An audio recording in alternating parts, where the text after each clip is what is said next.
제 촛불 치시죠.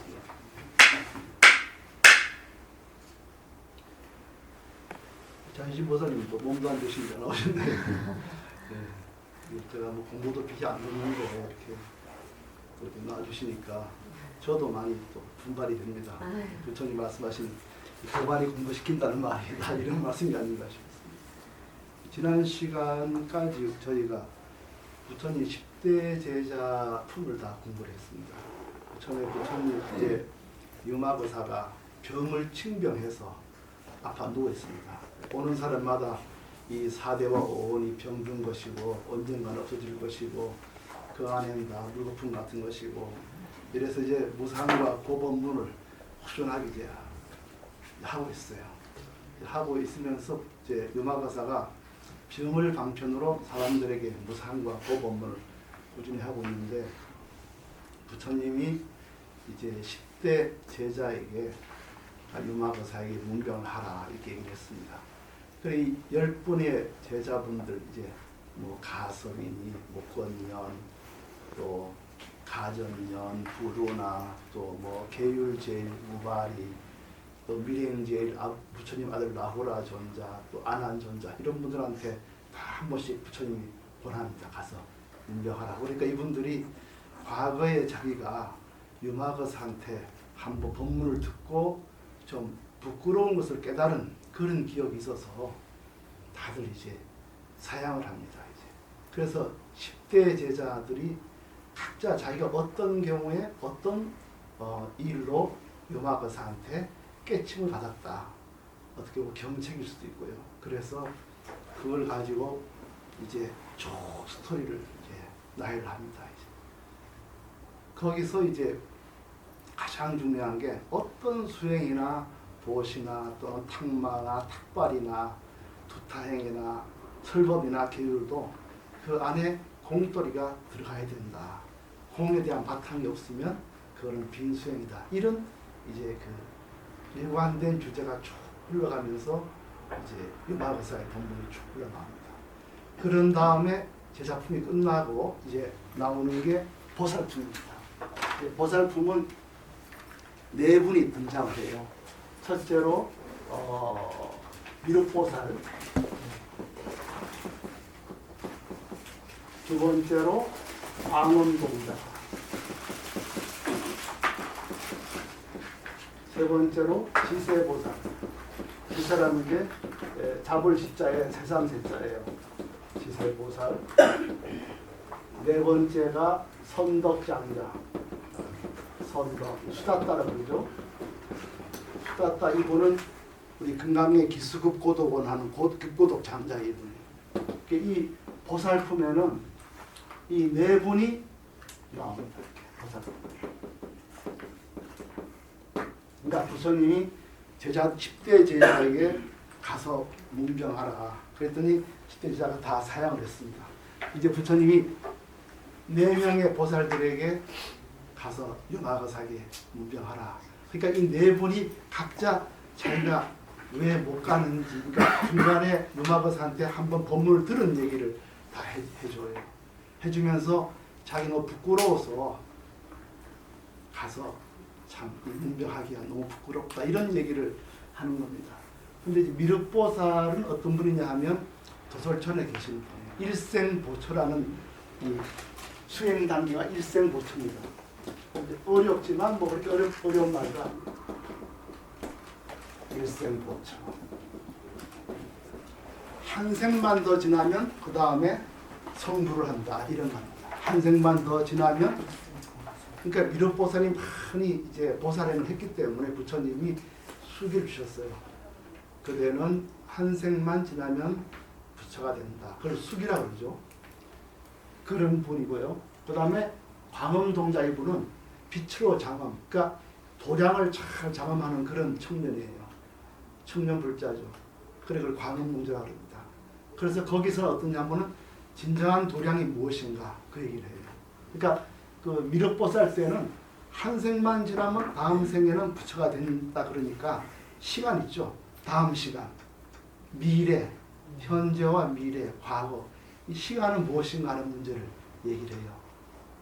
굉장히 우리의 사색을 좀 하는 본문입니다. 둘째가 이제 광음동자.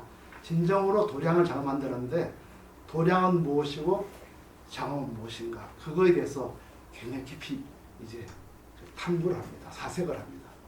그 다음에 지세보살. 지세보살은 우리 식으로 말하면 엔지업사입니다. 세상에서 내가 좋은 일을 많이 하겠다.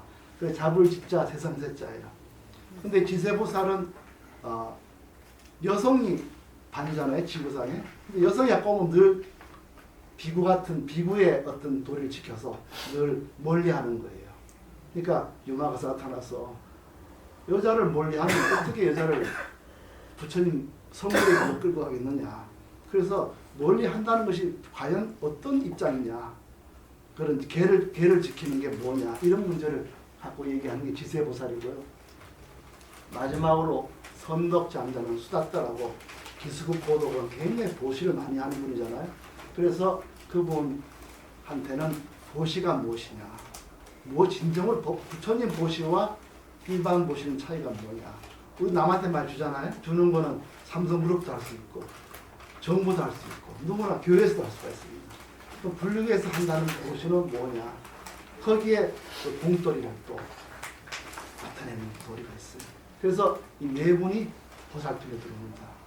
그러니까 또 이 경의 구성상 이 부처님이 10대 제자를 가르치고 나서 그 다음에 보살이 나오기 때문에 매우 깊은 부릅니다. 근데 우리가 이런 금강경이나 유마경이 아니면은 부처님의 그 깊은 공돌이를 알 수가 없어요. 물론 그 안부 이런 경전, 상제부 경전에도 다 공돌이 있습니다만은 금강경, 유마경 보면은 진짜 그 정말 이게 공돌이구나 하는 것을 우리가 깊이 알게 됩니다.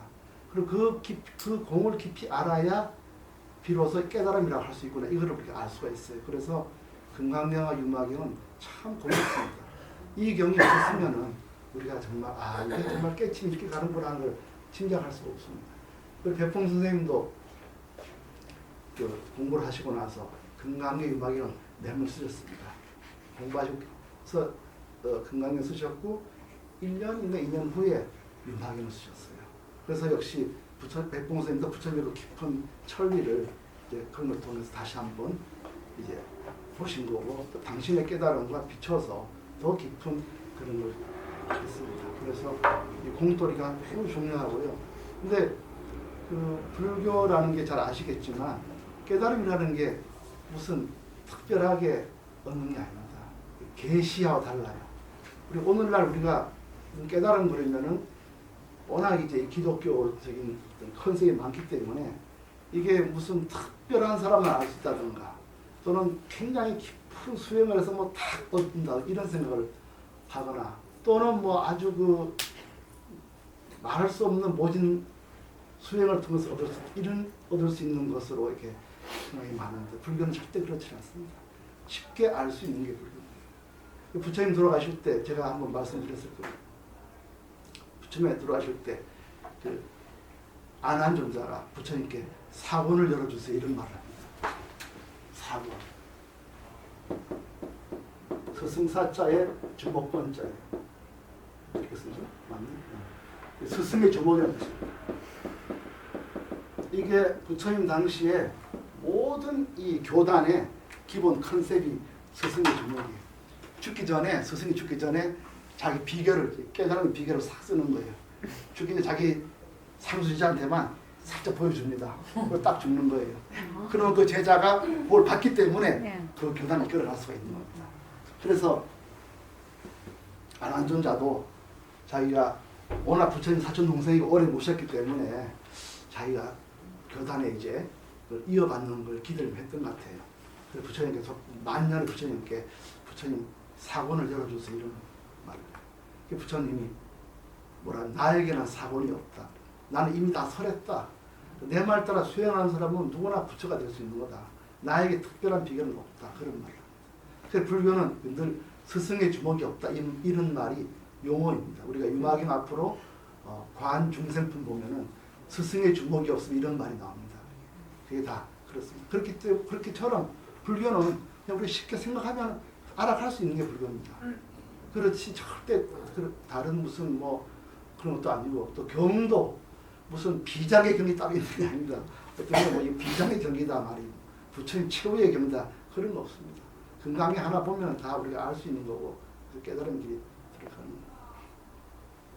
거예요. 그건 어떤 거냐면은 우리 인식이 약간씩 이제 하나씩 그 도약을 하는 수가 있어요. 그 누구나 알 수 있는 겁니다. 예를 들어서 우리가 그 열자에 나오는 말이지만 자기 아이가 어디 남한테 맞거나 짐승이 잡혀먹으면 말할수록 고통스럽죠. 사랑하는 마음 가면서. 근데 그런 사람이 오랫동안 자연을 관찰하면은 이 자연이 다 서로 먹고 먹는 거예요. 소는 풀 뜯어 먹잖아요. 풀도 생명 아니겠어요? 또 소는 또 그다음에 먹이 사슬이잖아요. 이걸 이제 인식 상실이라고 그러죠. 열자에 보면서 먹이로서 서로 먹는 거예요. 이게 인생의 원리인데 세상이 그렇다고 우리가 24시간 먹는 건 아니잖아요. 호랑이도 토끼 잡아먹고 나면은 자꾸 잡아먹질 않아요. 배가 고플 때까지는 안 먹습니다. 그리고 그런 크게 보면 질서가 있는 거죠. 그러니까 우리의 인식도 처음에는 그 애착 때문에 사람을 볼 때는 분노도 있고, 그렇죠? 후회도 있고, 기쁨도 있고, 이런 판단을 하는 거죠. 이런 판단을 합니다. 그러나 계속 자연을 관찰하면은 조금 우리가 인식이 넘어가요. 아까처럼 아 세상이 다 서로 먹는 것으로 순환되는구나. 그리고 그 자체가 무질서한 게 아니라 질서가 있구나 이걸 알잖아요. 그래서 여기서 우리가 한 단계 인식이 이런 분노와 기쁨의 인식에서 딱 관조가 돼요. 그죠? 관조. 약간 통한다 그러죠. 인식이 약간 이제 딱 통찰이 이루어지는 거예요. 통찰. 통찰.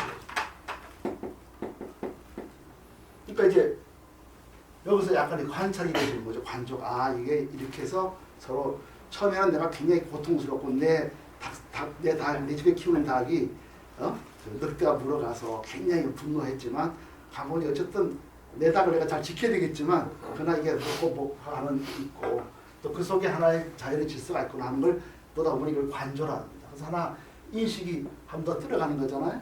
그래서 이 관조를 하다 보면은 아 자연의 질서가 있구나. 그리고 그 질서라는 게 뭐냐면 짐승도 한 끼 먹고 배가 부르면 안 먹질 않잖아요. 우리도 목이 마른다고 저기 밖에서 한 먹지 못하잖아요. 한 컵 한 잔 마시면.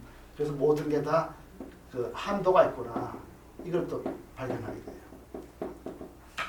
한도가 있으니까 아 밤이 오면 낮이 오고 배가 고프면 또 먹고 나면 또 딴 생각하고 그래서 자꾸 뭐든지 순환하는구나.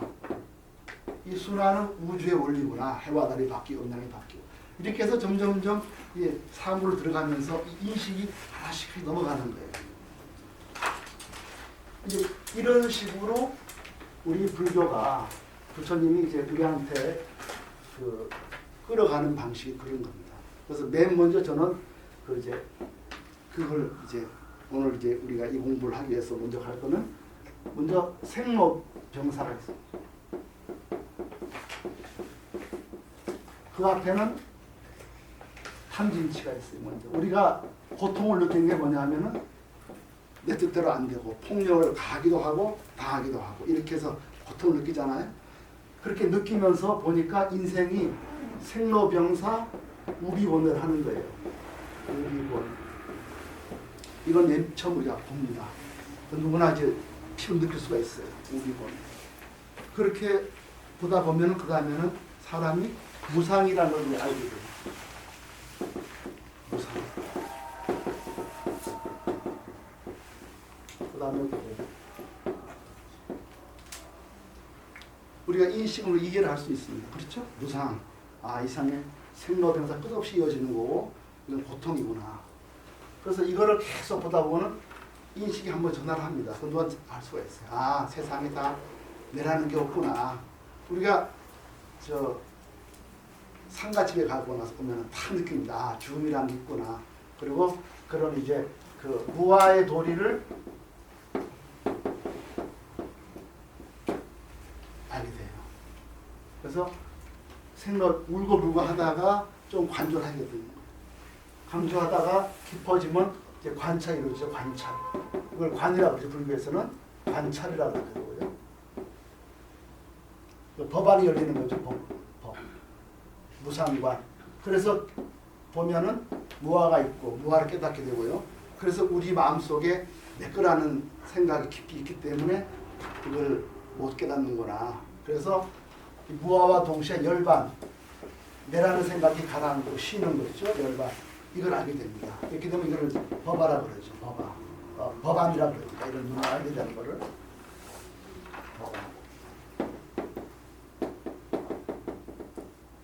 법안이라고 해요. 여기서 우리가 한 번 더 이제 공부를 하게 됩니다. 여기서 이제 출발을 해요. 대승불교가. 그러면 오늘은 이 미륵보살에서요. 시간을 얘기를 합니다.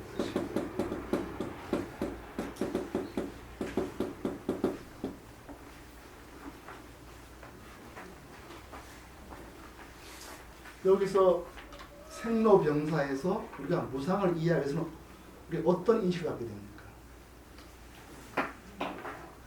우리가 쭉 생로병사 하는 걸 보게 되면은 우리의 그 모든 사물을 바라보는 눈이 어떻게 바뀌죠? 제법 실수.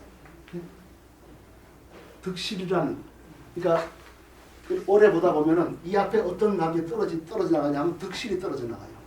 내가 얻었다, 내 자식 얻었다, 잃었다, 이런 게 그런 감정을 떠납니다. 득실. 상실과 그 얻었다는 그게 쫙 떨어지면서 점점 이제 관찰이 이루어지죠. 이게 매우 중요합니다. 그러니까 오랫동안 생각을 보다 보면은 그 전에 나한테 뭐가 생겼다, 나한테 뭐가 잃었다 하는 상실감에서 벗어나요. 시간도 마찬가지입니다. 우리가 내가 뭘 얻을 때는 바쁘죠, 시간에. 우리 화장실 갈 때하고 좀 다르잖아요. 또 돈도 빌려줄 때하고 받을 때 너무 힘들잖아요. 빌려가서 빌릴 때는 정말 당장 갚아줄 것 같죠. 그 말이. 빌려 쓰고 나면은 시간이 천천히 가는 거예요. 그러니까 이 시간을 이해할 때도 마찬가지입니다. 득실의 감정이 있을 때 시간하고 그 감정이 가라앉고 쭉 시간의 흐름을 볼 때 시간은 좀 달라요. 이때는. 그러니까 하나 올라가는 거죠. 우리가 보면 자세히 보면은 득실의 감정에서 시간을 보다가 흘러가는 시간을 보는 거예요.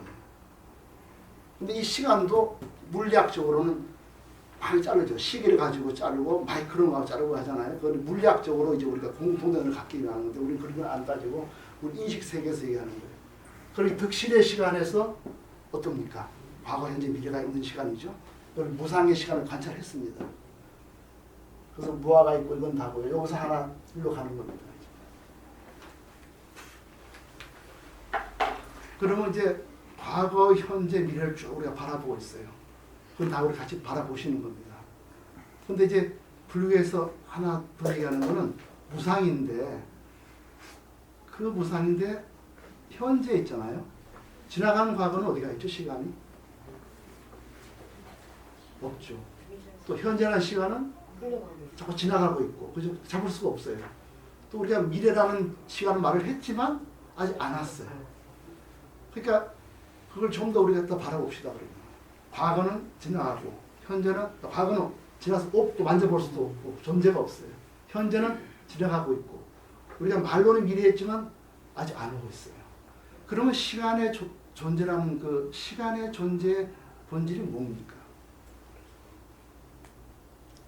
시간이라는 걸 우리 쓰고 있거든요. 실제 우리가 내일 약속도 하고 그렇지 않습니까? 모레 입학금도 내고, 그러니까 뭐 우리 아들 군대도 가고 이렇게 하니까 시간을 쓰고 있어요. 근데 시간을 가만히 바라보면은 득실의 관계가 아니고요. 그냥 무심히 바라보는 거죠. 볼 때 지나가는 시간을 잡을 수가 없고요. 현재는 지나가고 있고, 미래는 아직 오지도 않았어요. 그럼 이 시간의 속성이 뭡니까? 속성이라고 하죠. 시간의 속성이 뭡니까? 찰나요. 네, 찰나인데 그 찰나의 속성이 뭐죠? 비율. 네? 공. 네. 그러니까 지금 제가 드리는 말씀은요. 우리가 현재 말하는 시간은 흘러가는 시간을 말하고 있어요. 근데 우리가 아까처럼 무상을 보다가 무아를 깨닫듯이 하나 넘어가잖아요. 인식이 하나 올라가는 거거든요, 이게. 우리가 계속 지나가는 시간을 오래 보다 보면 어떤 걸 갖게 됩니까? 과거의 시간을 붙잡을 수가 없고, 현재 막 지나가고, 미래는 오지 않은 거예요. 그럼 이 시간이라는 걸 우리가 분명히 쓰고 있거든요. 그래서 존재를 부정할 수가 없어요. 근데 그 속성이 뭐죠? 속성이.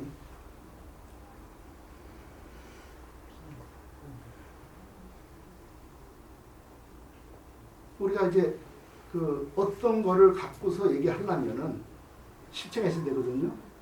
근데 우리가 현재 과거를 얘기할 때는 지나간 10년, 20년을 우리가 얘기할 수가 없잖아요. 그죠? 그럼 우리가 뭐에 의존해서 얘기를 하죠? 기억 갖고 얘기를 하죠. 기억 가지고. 또 기억을 기록하고. 역사라는 거 아니겠어요? 그건 기억과 기록에서 얘기를 하는 것이지 실제 과거가 있어갖고 냉장고에서 밥을 딱 꺼내가지고 열어갖고 얘기하는 건 아니거든요.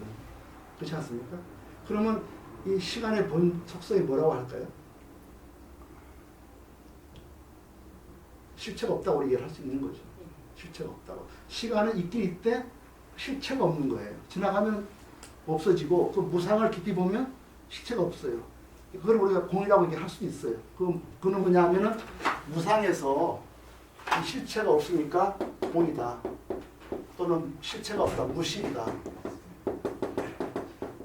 이렇게 얘기를 할 수가 있습니다. 공이다. 무실이다. 실체가 없다. 이거는 무상한 과거, 현재, 미래를 보고 한 차원 우리가 더 본 거예요. 그냥 우리는 지금 뭘 얘기하냐면 시간 속성을 보는 거예요. 그러니까 여기서는 물리적 존재를 얘기하다가 여기 와서는 본질을 얘기하는 거죠. 그죠? 본질을 얘기하는 본질. 그러니까 여기서는 생로병사를 얘기하다가 무아에 와가지고는 그 생로병사 안에 있는 속성을 물어보는 거거든. 그러니까 질문이 달라요. 그때는. 그죠? 마찬가지로 우리가 과거, 현재, 미래를 얘기를 하다가 지금 뭘 묻냐면 시간의 본질이 뭔지 속성에 묻고 있는 거예요. 그러니까 우리가 질문이 달라요. 질문이. 과거에는 과거의 어느 시점을 얘기하고 현재 어느 시점 이렇게 역사적 관점에서 얘기를 했어요. 근데 지금 우리가 묻고 싶은 거는 본질입니다. 그래서 우리가 그걸 공이라고 했어요. 좋습니다. 그래서 이 미륵보살에게 생기는 문제는 두 가지 화두를 주고 있어요. 첫째는 뭐냐면 일생보처예요. 한 생만 지나면 부처님도 도소철 있다 와서 성불했잖아요. 그처럼 한 생만 있다면 시간이죠. 그래서 시간입니다. 그 다음에 또 하나는 성불한다 그랬거든요. 그럼 깨달음을 이룬다는 거거든. 그럼 깨달음은 뭔지. 깨달음. 요 두 가지 주제가 오늘 우리 공부하는 미륵보살의 주제입니다. 그러니까 시간은 무엇이고 깨달음이 무엇인가. 이게 매우 이제 우리가 어렵지만 사색을 통해서 들어갈 수가 있는 거예요. 먼저 우리가 처음에 시간을 얘기할 때는 시간의 순기열을 보다가 본질을 물었어요. 그래서 시간은 그 속성에 들어가면은 거기에는 과거도 현재도 속성이 없다. 없는 건 아니지만은 실체가 없다. 그림자가 없다. 그렇게 얘기를 했어요. 그런데 우리가 시간을 어떻게 인식하죠? 시간을 인식하는 게. 그러니까 나는 지금 우리가 토론을 통해서 대화를 통해서 시간은 있지만 실체가 없다 이걸 알게 됐어요. 그래서 그 속에 텅 비었다 이걸 알게 됐어요. 그런데 나는 다시 묻고 있는 거예요. 나는 시간이 실체가 없다 텅 비었다. 그런데 나는 시간을 어디서 얻나? 그걸 묻는 거죠. 우리가 시간의 흐름을 어떻게 인식하죠? 현상 갖고 인식하죠. 그 현상은 어디서 우리가 뭘 통해서 인식하죠? 모습. 네? 모습을. 예, 맞습니다. 모습인데 그 모습은 뭘 통해서 우리 인식을 해요? 육군 육경이지. 눈, 귀, 코, 안입이 서신하고 색성향 족법을 맞춰서 모습을 인식하고 모습의 변화를 통해서 시간을 인식하는 거죠. 그죠? 예. 그래서 우리가 지금까지 우리가 알게 된 거를 다시 관찰하는 거예요. 내가 이해한 걸 관찰하는 거예요. 불교는 이런 겁니다. 내가 알고 있는 걸 다시 관찰하는 거예요. 거기서 무슨 누구한테 배우고 이렇게 하는 게 아니에요. 자기를 다시 관찰하는 거예요. 지금까지 공부한 걸 다시 보면요. 처음에 물리적 시간을 얘기를 했어요. 그러니까 물리적 시간이라는 말씀은 뭐냐면 흘러가는 시간, 그죠? 흘러가는 시간을 얘기를 했어요. 시간. 그래서 시간을 보다가 우리가 뭘 물었냐면 본질을 물었어요. 그죠? 본질을 물었어요. 본질을 물을 수 있는 거예요. 우리가 그 정도 우리의 지성이 있는 겁니다. 묻고서 뭘 하게 됐죠? 실체가 어떤 알아서 시간의 본질은 실체가 없다. 그래서 공하다. 이렇게 나는 게 알게 됐어요. 그래서 이 텅 빈 자리에 시간이 끝없이 흘러가는데 잡을 수가 없구나. 모양 속성 자체가 없는 거예요. 나는 그걸 알게 됐는데 다시 나한테 묻는 거야. 그럼 나는 처음부터 이 시간을 어떻게 알게 됐나? 그랬더니 현상을 통해서 알게 됐어요. 그죠? 현상. 현상 앞에 우리 정도 모습을 통해서 이해하게 됐어요. 모습 앞에 뭐냐면 육군 육경이 있어요. 그죠? 아까 안임에서 심의하고 육군하고 육경을 육군 육경을 통해서 모습을 인식하고 이것이 하나의 현상에 대해서 나는 시간을 인식하는 거예요. 그리고 시간을 통해서 나는 어느 순간 뒤져본 거예요. 시간이 뭔가. 그러니까 본질이 공한 겁니다. 그래서 여기서 뭘 하나 얻게 되냐 하면은 그러면 내가 시간을 말하기 전에 이 모습은 뭔가? 모습도 시간에 속해 있는 거예요. 있고 얻을 수가 없는 거예요. 그래서 이 시간의 본질을 보다 보니까 시간과 존재가 모습이라고 그러죠. 모습이 비어있는 거예요. 그걸 우리가 사색을 통해서 알아봤고요. 이 사색을 또 알아본 게 우리가 무슨 특별히 우월해서가 아니고 지적인 탐구를 통해서 하나씩 우리가 올라간 거예요. 지금까지. 뭘 통해 알게 됐죠? 물음을 통해서 알게 되는 겁니다. 스스로 자문, 나에게 스스로 묻고 그걸 탐구해서 그리고 나의 지성을 확인해서 얻어지는 거예요. 이게. 그래서 불교는 스스로 힘으로 공부를 하는 겁니다. 자정, 그걸 자정자득이라고 해요. 자정, 스스로 깨달아서 스스로 얻는 겁니다. 이게. 자정. 그래서 우리가 부처님을 깨달음이라 이렇게 하는 것도 그 이유가 있는 거예요. 그러면 지금부터 이제 한 번만 더 생각을 더 해보겠어요. 나는 내가 모습을 통해서 시간을 봤고 또 시간을 관찰하다 보니까 시간의 속성이 뭔가를 질문하게 됐어요. 그리고 질문하고 나서 보니까 공학을 봤어요. 그러면서 내가 다시 내 아는 걸 듣다 보니까 다시 이 모습이라는 육군 육경에 들어온 거예요. 그렇잖아요? 그러면 육군 육경도 하나의 모습이죠. 그렇잖아요? 그러면은 나는 내가 나에게 이걸 묻게 됩니다. 내가 이걸 깨달았거든요. 공도를 깨달았어요. 그걸 깨달았다 하는 겁니다. 깨달았는데 이 깨달음은 어디서 왔냐? 다시 묻는 거예요. 현상으로 묻는 게 아니라 내가 알고 있는 이 나의 지성은 어디서 왔다 해야 되나?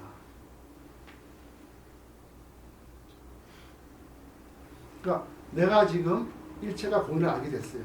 이 공은 뭐냐 하면 모습도 실체가 없고 시간도 실체가 없어요. 그러니까 이 텅 빈 자리에 모습이 끝없이 돌고 근데 그 시간을 낳고 그리고 모습과 시간이 끝없이 실체가 없어요. 잡을 수가 없어요. 그 텅 빈 것 속에서 이 텅 빈 자리에서 그냥 지구가 생기고 달도 생기고 시간도 생기고 이렇게 나는 거예요. 그 나는 텅 빈 걸 알게 된 거예요. 그럼 나는 이제 나에게 묻는 거예요. 나 이걸 깨달았는데 이 깨달음이 어디서 왔다 해야 되나? 득실에서 왔습니까?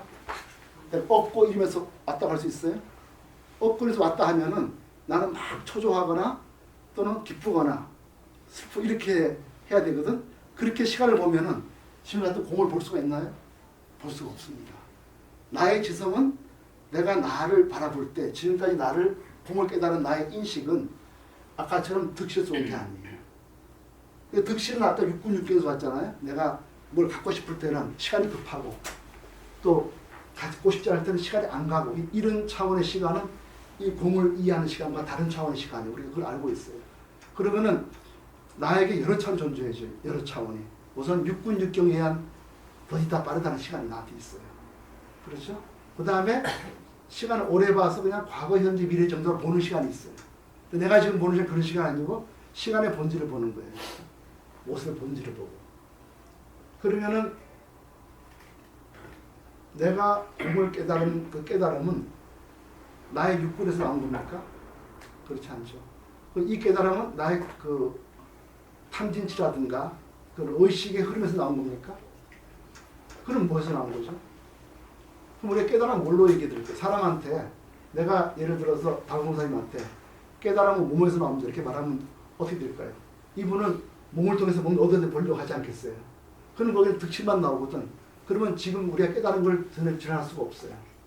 그럼 내가 달공사님한테 생각을 많이 하십시오. 그리고 뭔가 사색을 하십시오. 이렇게 하면 어떻게 되겠어요? 그러면 그건 아니비서식 의에 들어가는 거거든. 그러면 거기서 가치 부여를 하고 의미 부여를 하고 선악을 부여하고 선악을 부여해도 그 시간에 이 긴 시간 나올 수 있습니까? 나올 수가 없는 거예요. 그러면 나는 내가 아는 깨달음은 몸에서 나온 것도 아니고 마음에서 나온 것도 아니에요. 그러면 우리가 어떤 사람이 미륵이라는 사람이 나는 이 한 생만 지나면은 그 다음 생에 나는 내가 다음 생에 태어나서 거기서 대각을 얻을 것이다 하고 부처님이 이 수기를 했고 나는 그게 될 것이다 이렇게 생각한다면 그 사람은 인생의 진실을 아는 겁니까? 안다고 할 수가 없죠. 그러니까 이런 공도를 알 때 생로병사가 뭐죠? 물품 같은 거예요. 그럼 거기서 내가 육군육경으로 죽는 모습 바라보고 육군육경으로 슬퍼하고 이런 시간과 모습은 이 공의 깨달음에서 본다면 어떤 거겠어요? 몸에서 나오는 거 아니에요. 그죠? 또 의식에서 나오는 거고. 근데 이 네 가지 알고 있는 거는 그 차원이 틀린 거라고. 왜 차원이 틀리냐면은 몸과 마음이 득실해서 관찰하다가 과거의 미를 받고 시계를 받고 거기서 본질을 묻다 보니까 일로 와버린 거예요. 나는 그 나의 지성이 깊어지면서 그 지성이 의미하는 걸 묻게 되는 거예요. 내가 공을 깨달았다는 건 뭘 의미하냐. 여기서 내가 또 하나 물어보는 거예요. 내 깨달음이 나의 몸에서 나온 것도 아니고 몸을 잡을 수가 없으니까. 과거에 나온 것도 아니죠. 내가 언제 깨달았다 하면 됩니까? 내가 이걸 깨달았거든요. 공을 깨달았는데 나는 이거를 72년도 과거에 깨달았다. 이렇게 하면 어떻게 되겠습니까? 그 시간을 인정할 수 있나요? 좀 애매하죠? 그러면 내가 나의 깨달음을 내 몸이 나왔다 할 수도 없고 과거에 나왔다 할 수도 없는 거예요. 근데 우리가 다시 이렇게 봤을 때 모습과 시간이 비어있다면 그 세계를 보자는 거예요. 자꾸 보다 보니까 장인신 보살님과 저 사이에 또는 아란다 보살님과 장인 보살님 사이에 그 경계가 있습니까? 이게? 없어요. 이게 식답지 않거든. 그래서 깊이 보면은 경계가 없는 거예요. 그러면 아란다 보살님이 나는 공을 이해했다. 이해한 이 깨달음은 거기서 나온 거라고 말할 수 있어요? 그렇지 않죠. 그러니까 우리가 깨달았다 할 때 이 깨달음은 시방 3세와 같은 거예요. 어떻게 보면은. 왜냐하면 우리가 말할 때 그 깨달음이 이미 시간과 공간의 한계가 갖고 얘기하는 게 아니거든. 그러니까 우리가 어떤 깨달음 얘기할 때 너는 과거에 깨달았고 너는 다음에 깨달았고 너는 어디 가서 깨달을 것이다 이렇게 하면 되겠습니까? 그런 그 기본적인 그 인식을 가지고 공부를 하면은 끝없이 그 인식 속에서 만들어갈 거예요. 그러니까 공돌이를 깊이 본 사람 입장에서는 네가 다음 생에 어디에 태어나서 어디에서 깨달음 얻어서 다음 생에 어디로 간다 이렇게 얘기하면은 그런 컨셉을 공부하는 사람이라면은 그 컨셉 깨지지 않는 이상은 그 사람은 영원히 시간과 모습에 물려드릴 겁니다. 내가 공을 얘기할 때는 이 깨달음은 뭐라고 얘기해야 되겠어요? 그림자가 도서전에 가고 그림자가 올지 모르지만 진정한 깨달음은 서서도 없고 시간이 없다. 이렇게 말을 해야 듣는 사람이 어떤 식으로든지 물리적 시간과 공간에 묶여서 가지 않을 수가 있죠. 근데 우리 불교는 뭐냐 하면은 자신의 본습을 알아보는 거거든요. 깊이. 진실을 이해해서 잘못된 그 환상에서 벗어나는 거거든. 그럼 깨달음이라는 게 해탈을 의미하고 자기의 실상을 이해하는 거라면 우리는 어떻게 이해해요? 깨달음이라는 걸. 너의 깨달음, 나의 깨달음, 과거의 깨달음, 또 우리의 깨달음 이런 식으로 말할 수는 없죠. 그럼 어떻게 얘기해야 되겠습니까? 일체 중생은 본래 비어있는 것이고 그 빈 것 그대로가 진여이고 그 진여 자체가 그걸 이해하는 것이 깨달음이다. 그걸 깨닫는 지성은 몸에서 나온 것도 아니고 마음에서 나온 것도 아니다. 이렇게 말할 수밖에 없잖아요. 그렇게 말을 하지 않으면은 듣는 사람이 다시 시간과 공간의 환상 속으로 들어갈 거란 말이죠. 이걸 우리가 이해를 하는 겁니다. 그래서 내가 이해하는 깨달음이 이런 그 육군 육경에서 대상에서 사고의 대상에서 이렇게 갇혀 나오는 것인지 그러면 그거는 공을 이해한 게 아니죠. 그래서 아무리 공을 말해도 그건 이해한 게 아니다. 우리는 일체 중생과 나는 한 깨달음이고 처수도 없고 방위도 없다. 그 나는 이 깨달음이 12영에서 나온 것도 아니다. 이렇게 얘기를 해야지. 그렇지 않습니까? 그래야 듣는 사람이 좀 어렵지만 생각을 해서 이 차원으로 올 거라고요. 안 그러면 영원히 그 사람은 삼계에 묶여 있을 거라는 거죠. 바로 이런 우리가 그 사색을 통해서 오늘 이제 공부할 걸 이제 보게 됩니다. 그러면 지금 교재 가지고 계시면요, 유마경이 이게 제가 말씀드렸지만 이거는 티베트판이에요. 티베트판은 비교적 지경을 가깝습니다.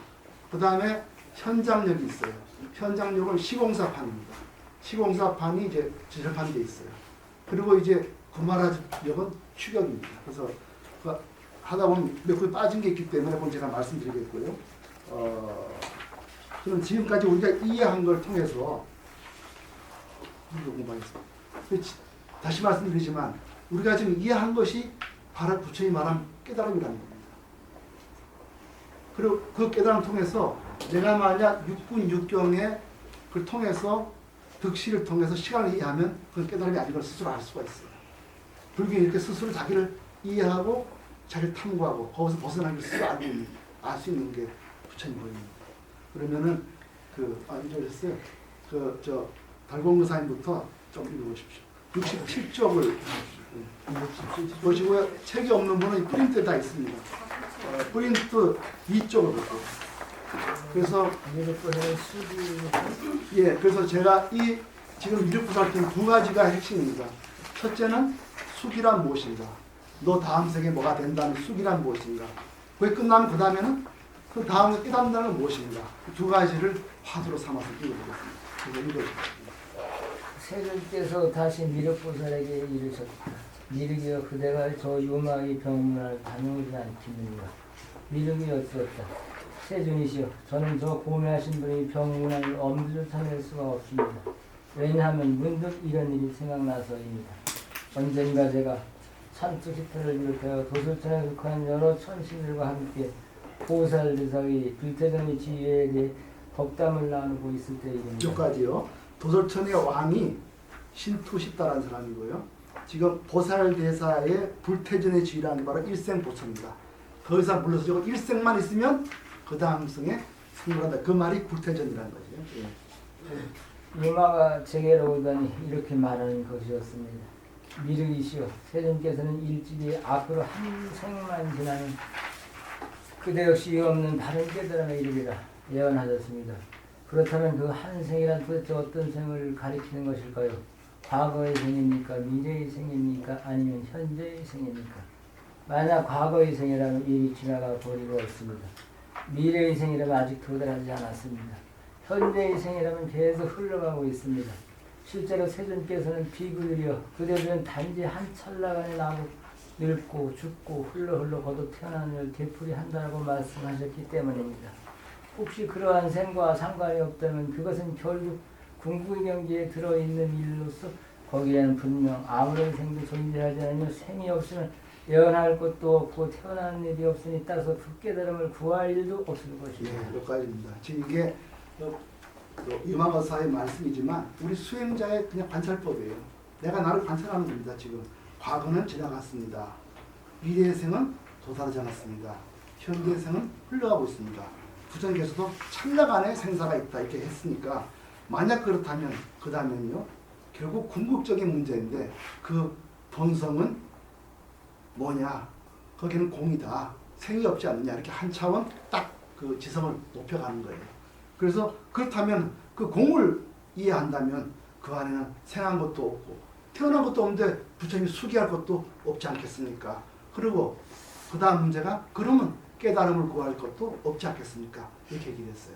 그래서 과거, 현재, 미래를 통해서 수기의 허구를 이해하고 실답장을 이해하고 깨달음까지도 얘기를 하는 겁니다. 지행거사님 그 다음에 이제 그 진정 텅 빈 자리를 진열하라 합니다. 텅 빈 거는요 잡을 수가 없어요. 그렇죠? 일어나는 것도 없어요. 또 실천해서 깨달아 얻는 것도 없어요. 그래서 그걸 여여하다 그러는 겁니다. 텅 빈 자리예요. 그러면 이제부터 이 텅 빈 공성에서 다시 앞을 비춰보는 거예요. 우리에게 그 융화경이 우리에게 우리 지성을 한번 다시 리뷰를 시켜주는 거예요. 자, 공성에서 다시 앞에 걸 보는 거예요. 이렇게 왔지만 다시 내 검증을 하는 거예요. 내가 제대로 왔나 안 왔나. 그 지용공사 읽으십시오. 이르기시어 일생 고치의 일생이란 여성으로서 일생을 말하는 것입니까? 아니면 여성으로서의 멸을 말하는 것입니까? 사실 여성이란 진여성이라 읽어주세요. 진여에서 진여성이라는 이렇게 읽어주세요. 진여성? 진여라는 진여의 성품. 여자라고 생각하니까 진여란 무생무멸로서 나지도 않고 멸하지도 않는 것입니다. 진여는 일체 중생과 일체법 그리고 모든 성자에게 똑같이 깃들여 있습니다. 이르기시어 마찬가지로 그것은 그대 자신의 진여이기도 합니다. 여기서 깃들여 있다는 건 바탕이란 말이거든요. 우리의 그 바탕이 바로 텅 빈 진여의 자리다. 하나도 얻을 수 없는 공살이다. 그래서 읽어주십시오. 따라서 정작 그대가 그러한 예언을 받았다면 중생들 모두가 똑같은 예언을 받은 것과 다름없습니다. 예, 제가 그렇다면 내가 받았나? 내가 없는 거예요. 그러면 어떻게 누가 받았다 말하겠어요. 공을 발견한 사람은 내가 받으면 사실 일체적으로 똑같이 받은 거예요. 그렇게 말할 수밖에 없는 거예요. 그게 말을 안 하면 시간과 공간이 묶여버리는 거예요. 자기 지성이. 읽어주십시오. 진열한 둘이라든가 각기 다르다는 말로 나타낼 수 있는 것이 아니기 때문입니다. 둘이 너와 나, 상대 또는 차이가 있다, 중생과 부처다, 미륵이다 이렇게 말할 수가 없어요. 공에 들어가서는. 이르기시어 그대가 만일 깨달음에 도달한다면 그 순간 모든 중생들도 똑같이 깨달음에 도달하겠지요. 이것도 지금 깨달음을 말하는 게 아니라 공성에서 깨달음을 해석하는 거예요. 근데 앞으로 어차피 일생 보상하고 다음 생 깨달음을 얻는다는 말을 하기 때문에 그렇다면 공성에서는 어떻게 봐야 되나 이걸 하고 있습니다. 왜냐하면 모든 중생이 밝게 이해하는 것 그것이 곧 보리이기 때문입니다. 일체 중생이 다 이해해야 같은 거죠. 그죠? 나만 이해할 수 없죠. 그 자리에서는. 그대가 완전한 열반에 이르게 되면 그 순간 모든 중생들도 똑같이 완전한 열반에 이르게 그래서 한 사람이 성불을 하면 일체 중생 성불하는 말이 나왔어요. 한 사람 눈이 밝히면 사라지도 눈이 밝힌다는 거예요. 그게 바로 거기서 나온 말입니다. 왜냐하면 중생들이 완전한 열반에 이르지 않는 한 열애 또한 완전한 열반에 이르는 일은 없기 때문입니다. 예, 부처님은 절대로 깨달았기 때문에 본래 빈자리를 깨닫기 때문에 내가 먼저 들어가고 중생은 나중에 이렇게 말할 수가 없습니다. 그 진실을 본 사람은. 아울러 저 일체 중생 모두가 완전한 열반에 이르리라는 것 열반의 본질을 이미 갖추고 있다는 사실을 열애는 깨뚫고 있기 때문입니다. 그렇죠. 예. 그러므로 미르기시여 그대의 잘못된 설법으로 천신들 그릇되게 이끄는 일만은 부디 없도록 하소서. 그대가 내가 다음 생 이런 말을 하면 할수록 듣는 사람은 해탈되는 게 아니라 더 묶여간다는 거예요. 그래서 우리가 이 금강경 유망이 참 고맙습니다. 이분들의 깊은 공에 대한 사색 때문에 우리가 이 정도의 사색을 할 수가 있는 거예요. 그러면 이제부터는 이제 시간을 대한 일을 했고요. 다음에 아까 말씀드린 깨달음이 무엇인가. 이 진정한 공돌에서는 깨달음을 뭘 의미하는지 이제 얘기를 하게 됩니다. 여기서 우리가 사색의 깊은 걸 볼 수 있고요. 또 이렇게 해서 이 앞으로 들어가는 거예요. 이 앞이 참 말이 많은 거죠. 육군, 육기, 우리 3일으로 이루어지잖아요.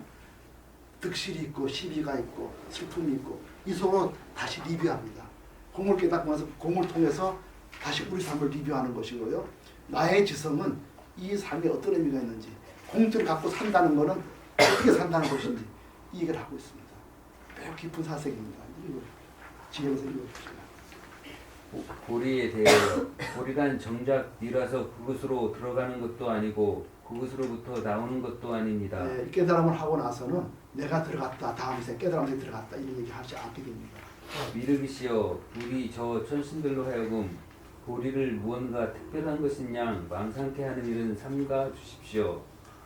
보리란 몸으로 깨닫는 것도 아니고 마음으로 깨닫는 것도 아닙니다. 예, 이제 딱 보는 건 공통 이 공의 깊은 들어오면요 우리의 마음과 몸이라는 게 얻을 수가 없잖아요.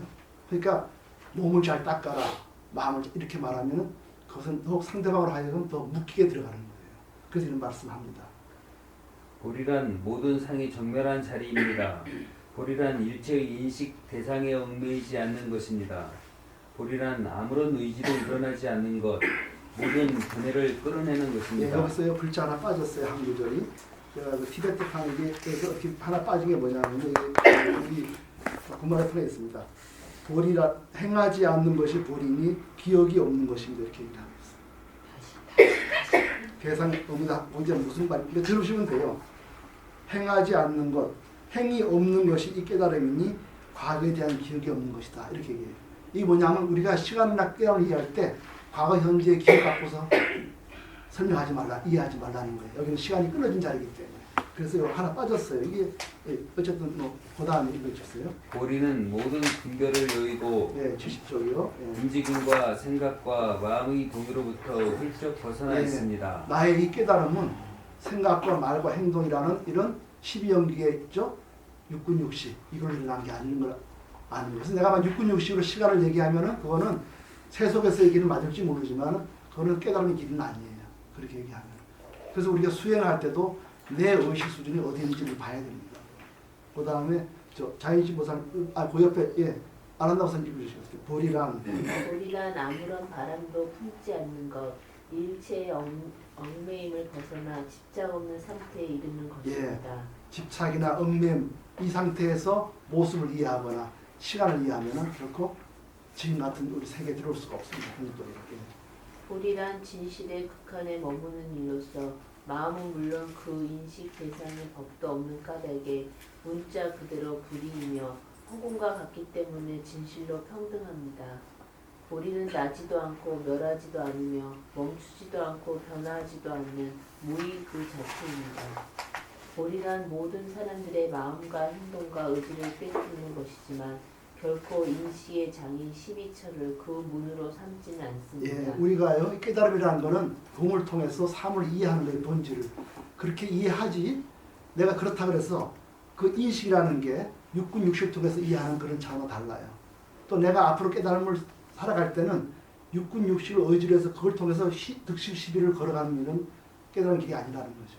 그래서 여기서 마음과 행동, 의지를 그 본질을 꿰뚫어 보지만 내가 12처를 문으로 해서 살아가는 건 아니라고. 이게 깨달음이라는 걸 분명히 얘기해주고 있습니다. 그 다음에요. 보리란 또 다른 생을 유인하는 번뇌 및 일체의 습관적인 오류를 벗어나 있기 때문에 불순물이 전혀 뒤섞여 있지 않는 것입니다. 이러므로 자기의 습성이나 습관을 깊이 이해해야 됩니다.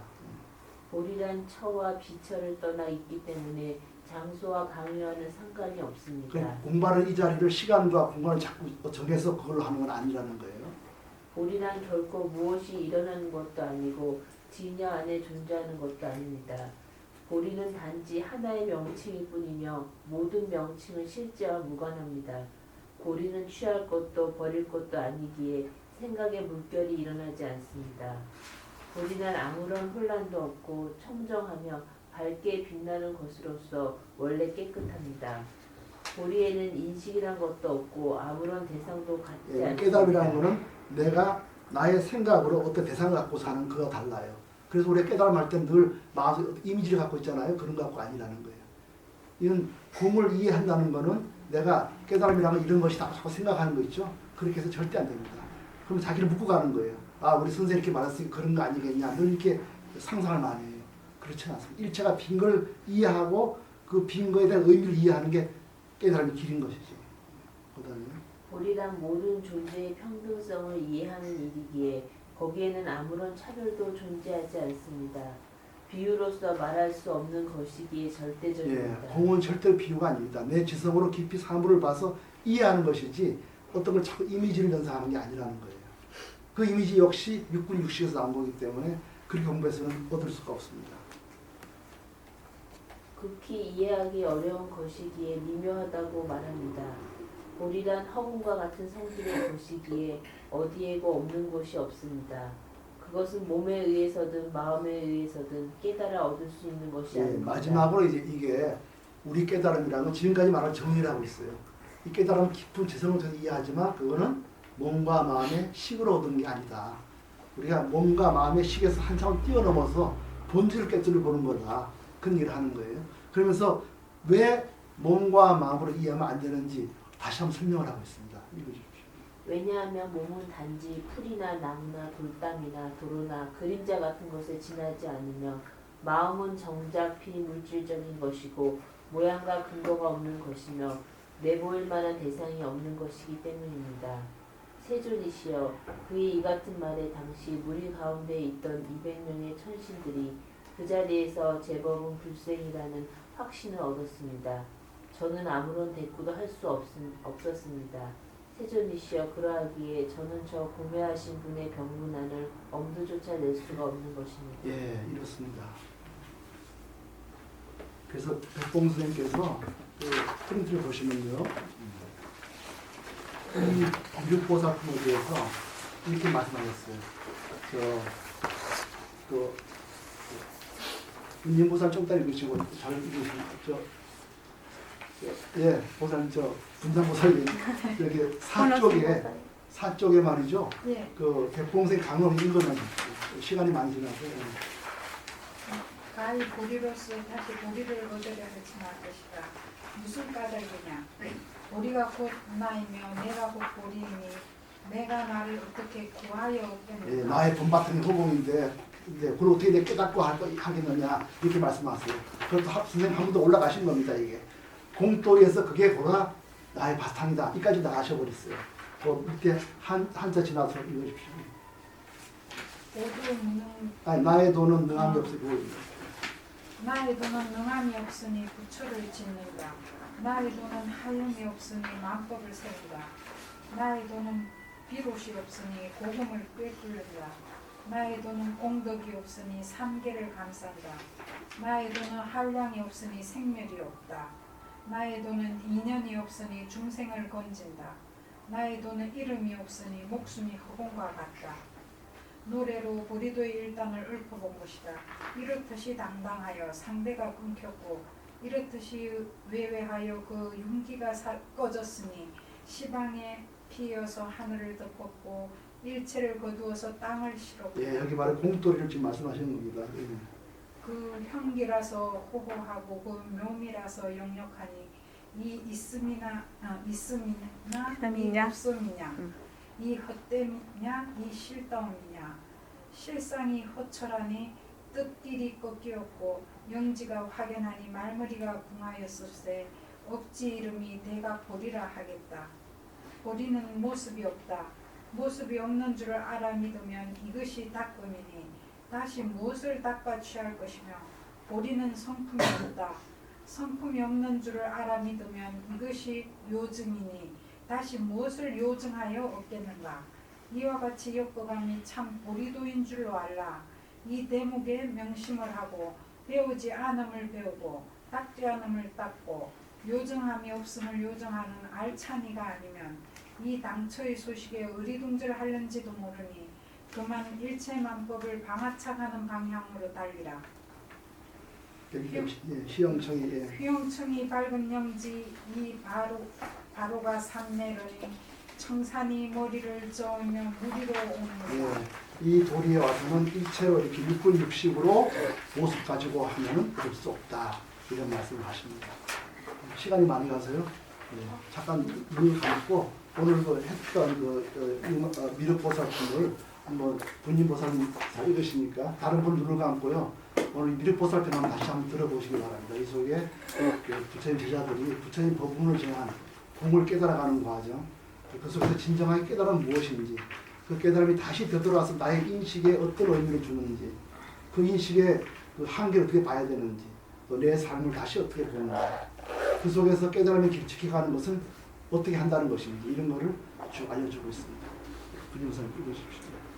한 스님이 무엇이 학인의 본분사입니까? 아니 그거 말고요. 유마경 저 지금 책 가지고 지금 프린트 있는 거 그거 처음에 예, 한 스님 말고 밑에 유마거사. 예. 유마거사가 병을 핑계로 집에 눕자 부처님은 10대 제자들에게 문병을 하라고 권합니다. 그러자 이들 제자들은 지각기 과거의 유마거사를 만나 법문을 들은 일을 회상하며 이거 아닙니다. 죄송합니다. 이게 제 설명이고 그 다음 쪽이에요. 경전 원문. 예, 죄송합니다. 이쪽에 경전 원문. 다 입정하시고요. 경전 원문 미륵보살의 미륵보살의 숙이 세존께서 다시 미륵보살에게 이르셨다. 미륵이시여 그대가 저 유마의 병문안을 다녀오지 않겠는가? 미륵이 여쭈었다. 세존이시여 저는 저 구매하신 분의 병문안을 염두조차 낼 수가 없습니다. 왜냐하면 문득 이런 일이 생각나서입니다. 언젠가 제가 산트 십단을 비롯하여 도솔천에 속하는 여러 천신들과 함께 보살 대사의 불태전의 지위에 대해 법담을 나누고 있을 때의 일입니다. 유마가 제게로 오더니 이렇게 말하는 것이었습니다. 미륵이시여 세존께서는 일찍이 앞으로 한 생만 지나면 그대 역시 이 없는 바른 깨달음에 이르리라 예언하셨습니다. 그렇다면 그 한 생이란 도대체 어떤 생을 가리키는 것일까요? 과거의 생입니까? 미래의 생입니까? 아니면 현재의 생입니까? 만약 과거의 생이라면 이미 지나가 버리고 없습니다. 미래의 생이라면 아직 도달하지 않았습니다. 현재의 생이라면 계속 흘러가고 있습니다. 실제로 세존께서는 비구들이여 그대들은 단지 한 찰나의 간에 나고 늙고 죽고 흘러 거듭 태어난 일을 되풀이한다고 말씀하셨기 때문입니다. 혹시 그러한 생과 상관이 없다면 그것은 결국 궁극의 경지에 들어있는 일로서 거기에는 분명 아무런 생도 존재하지 않으며 생이 없으면 예언할 것도 없고 태어나는 일도 없으니 따라서 깨달음을 구할 일도 없을 것입니다. 미륵이시여 일생 보처의 일생이란 진여로서 말하는 것입니까? 사실 진여란 무생무별이 지나지 않고 멸하지도 않는 것입니다. 진여는 일체 중생 일체법 그리고 모든 성자들에게 똑같이 깃들어 있습니다.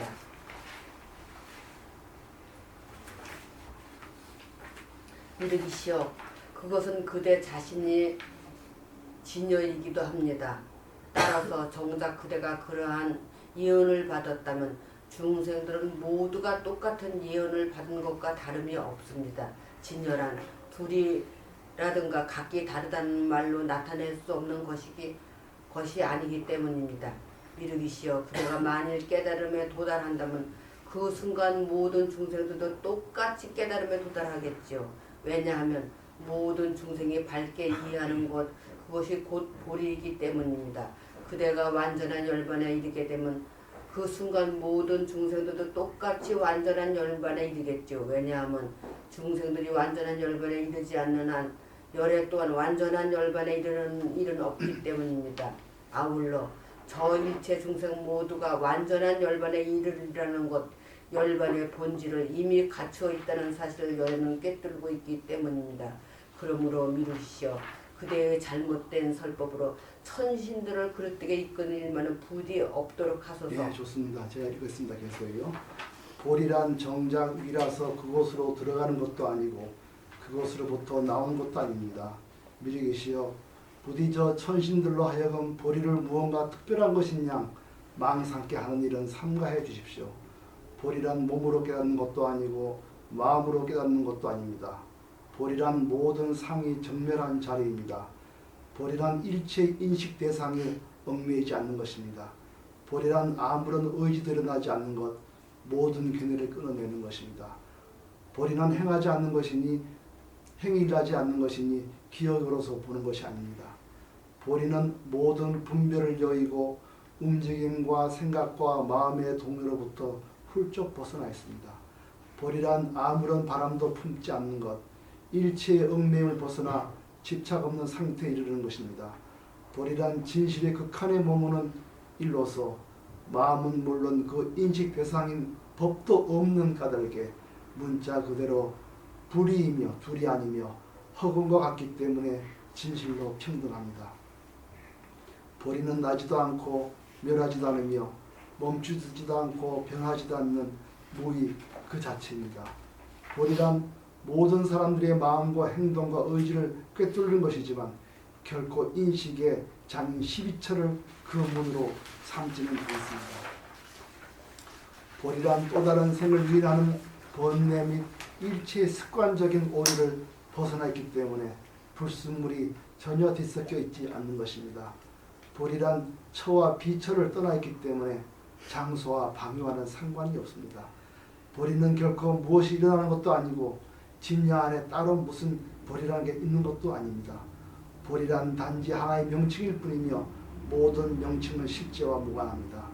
보리는 취할 것도 버릴 것도 아니기에 생각의 물결이 일어나지 않습니다. 보리란 아무런 혼란도 없고 청정하며 밝게 빛나는 것으로서 원래 깨끗합니다. 보리에는 인식이라는 것도 없고 인식이 갖는 대상이라는 것도 없습니다. 보리란 모든 존재의 평등성을 이해하는 일이기에 거기에는 아무런 차별도 존재하지 않습니다.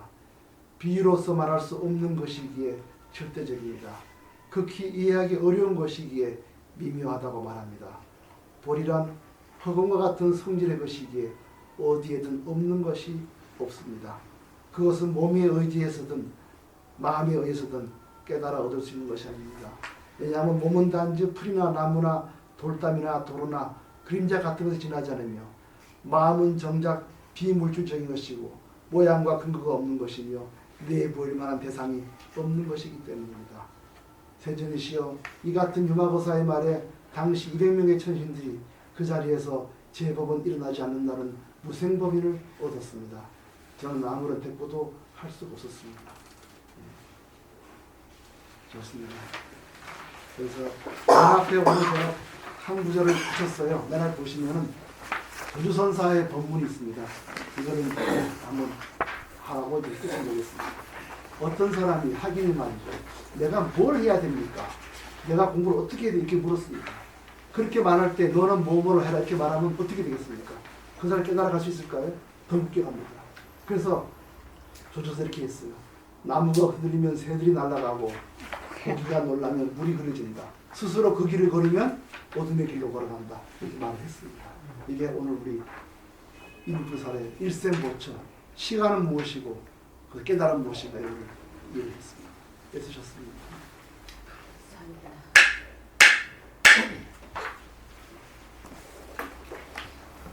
오늘은 희한하게 과거 현재 미래 저도 과거 현재 미래 했는데